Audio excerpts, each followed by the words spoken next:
You ever have that thought that once it grabs you, you can't let it go? Usually a negative thought, usually something you've obsessed on, but you just can't let it go. That's where I'm at right now.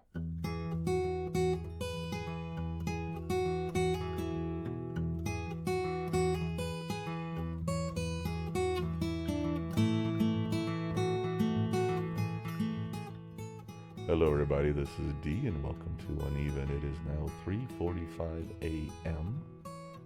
Yes, this is another one of those episodes recorded in the middle of the night. I have been up since 12:30. I woke up about 12:30 and for some reason within about a minute I had this thought of something that happened yesterday and I couldn't let it go. Doesn't really matter what the thought's about, but I'm going to share just a bit of it with you so you kind of know the context. But yesterday was kind of a down day, a depressed day for me. I was still dealing with the loss of a friend and just all that stuff mixed in, which I talked about in the previous episode. And but also I made some changes in my life lately, launching this podcast, but also pulling back from different work I've done um and also just with the loss of the friend I couldn't do a training program I was going to do and things happened and yesterday was this realization of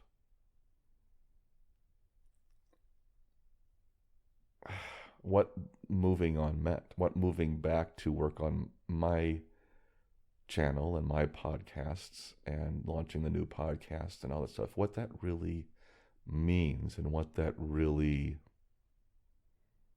how that affects my life. And what happened was I was in a meeting and also got some news about an opportunity that came by that I was never offered. Somebody else took it, and then this meeting which I used to run, and I quickly learned that people move on. How dare they move on? But it does hit you, and I think we all have that ego, that that assumption that um, how can things keep going? How can things not involve me? How can you not pull me into this? Because I was, you know, and that bothers me, and it really bothers me that it bothers me. If that makes any sense. I don't want to be that person. I don't want to be the person who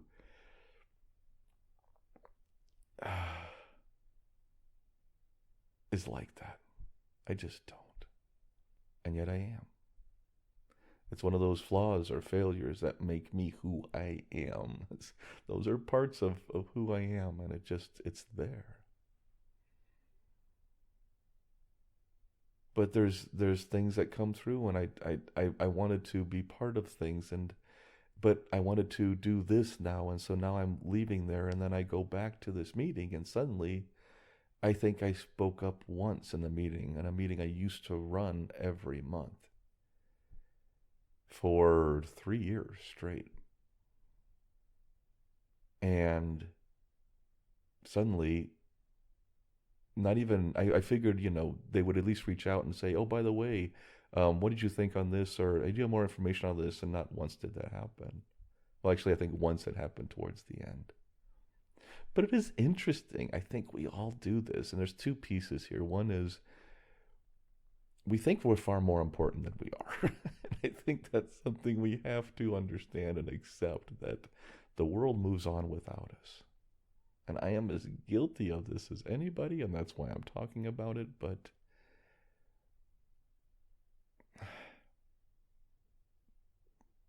you're not as important as you think you are. People don't think about you as much as you think they do. We all have our lives. And everybody out there isn't just thinking about you. when you're not there with them. But I think sometimes we think they do. Sometimes I think they do, and that's just ridiculous. So I think that's part of all this. But the other part too is something I do. And I've done this repeatedly, and I'm curious to see how many of you have done something like it. And I am the proverbial outsider. And I may have talked about this earlier in this podcast or on my other podcast, I'm not sure. But I'm the proverbial outcast. Meaning I desperately want to belong. That's a huge drive in my life. And I've done this in so many places. And I will often try to belong to places and groups I don't belong in. But I will work 10 times as hard to fit in.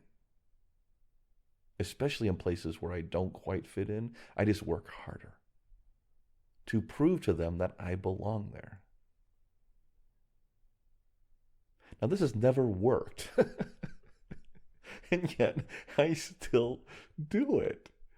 It is so crazy. I was on the board of a film festival for 10 years.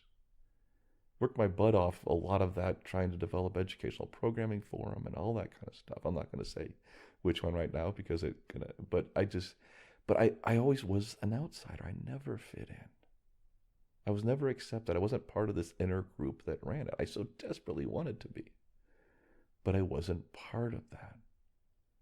In fact, at the end, what I did was, after 10 years, I wasn't contacted about a hotel or whatever, so I thought, I'm just not going to say anything and see what happens. And just not show. I didn't have any programming that year. I was just an advisor. I didn't show. To this day, I have never heard from them. Not one word from anybody related to the festival that I worked for 10 years. Nobody reached out. Not one. Nobody noticed I wasn't there. Now that will wake you up. That will wake you up. And this is the first time I've done that. I've done that in so many different places. And recently, with all the different research teams and organizations and everything that I'm doing, as I'm pulling back from some of that to focus more on this and the podcasts I'm doing here. I guess I expected maybe a little more, hey, D, what do you think about this or this or this? And instead, they just move forward and get things done, which is exactly what they're supposed to do. But we can't help but feel like we want to be missed.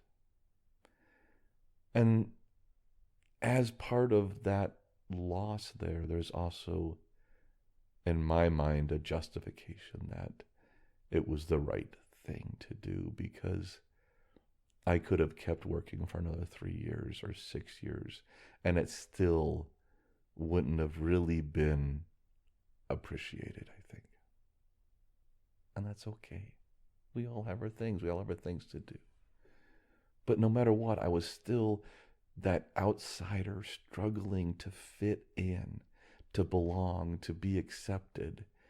And again, I probably never really was.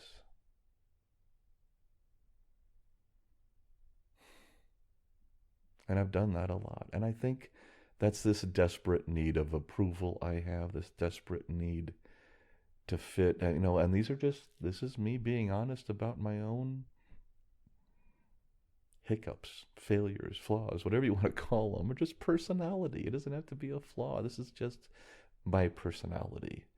I like people. I like hanging out with people. And sometimes I think I can be a little obnoxious. I can, talk too much, or maybe I'm not, I can put myself where I'm not supposed to be. I think back to, I have to share this one because this is probably a perfect example of my cluelessness in life. But very first girlfriend, 6th grade, Bonjour Elementary School in Kansas, in Lenexa, Kansas. And there's a girl named Regina, who asked me to go study with her, which I have absolutely no idea what that meant. And I said, sure. And, we went steady for, forever, like at least 3, maybe even 4 weeks. Um, we were in 6th grade. And, um, and then I kind of I didn't know what it meant. I didn't know what it was. But then finally there was this assembly and I sat between her and another boy. And I kind of pushed myself in. And I quickly kind of looked and realized that she was now with that boy. And it kind of hit me. And I felt awkward. And I felt shamed. And I felt embarrassed. And it's like, I didn't even know she had moved on. I mean, I was just so clueless about all this stuff going on. I was a, 6th grade boy. But it was just one of those things where I wanted so desperately to still belong. And it wasn't that I wanted to date her. I didn't know what dating was. I just was in a group of two and her friends and my friends, and suddenly wasn't in that group, and that hurt. And that's happened before. And that's happened a lot since. And I think that sense of belonging, that sense of being part of something is so important to me. And I'm sure it's that, the psychologists are going to tell you it's my, what is it, external validation of who I am. I'm looking for approval. And oh, yeah, that comes back to my mom and, alcoholism and all kinds of fun stuff. Yeah, we can go ahead and just tear that apart if you want to. But I see these things in myself, and that's one of the things I love about getting older. One of the things I love about doing this podcast is that introspection. Why have I done certain things in my life, especially the things I've done over and over and over again? Seeking approval is one of those things. Seeking belonging is one of those things. And for once, well, maybe I'm still seeking it with this podcast, but pulling back and kind of focusing on easing anxiety and keeping easing anxiety and this uneven podcast and the benzo free podcast, just keeping it to myself and doing what I really want to do, regardless of what anybody else thinks, and really trying to stay true to me doing this for me on the uneven side, especially. Doing this uneven podcast is me doing this for me. Maybe really the first time in my life I've done something and I'm consciously not trying to focus as much on what people think of it, what others think, or trying to belong. I'm sure some of that's in there, and I do want to hear back from all of you who are listening, all 3 of you who are listening. I think right now we're averaging.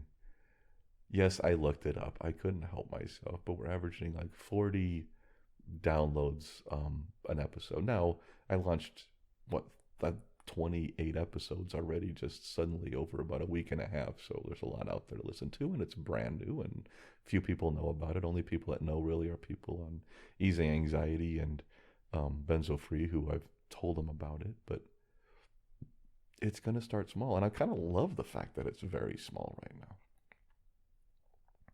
But I've said on here before, if only a couple of you listen and like it, then I'm happy. And I've already gotten far more than that. I've gotten maybe 8 or 9 people already written back to me who have said they like this format. They like what I'm doing here.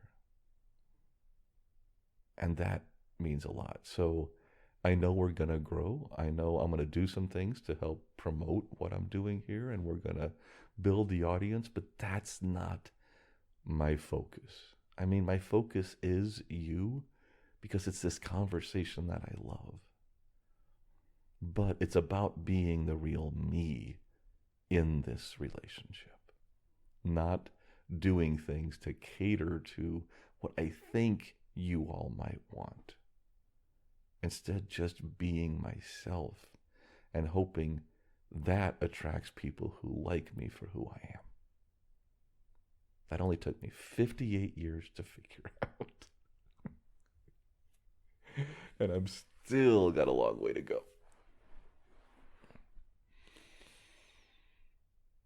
But this is what I love about doing this podcast.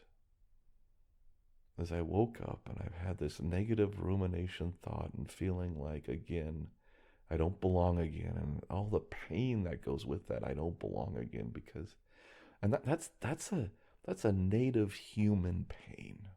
I mean, there was a time in human history where if you were banished from the community, it meant death. I mean, it meant death. You are not going to survive. So this, I think, has stayed with us as a very strong core need, and that need to belong, to fit in, to be approved of, and to be appreciated is almost a life or death need that so many of us face, especially those of us with anxiety, because we constantly don't feel like we're good enough to fit in. Yes, self-esteem is all tied up in this, and my low self-esteem, which I've dealt with periodically throughout my life, is part of that. We need the approval because we may not think we're worthy. Yeah, that'll wake you up. But the good news for me is that I talk through this with you here on the podcast.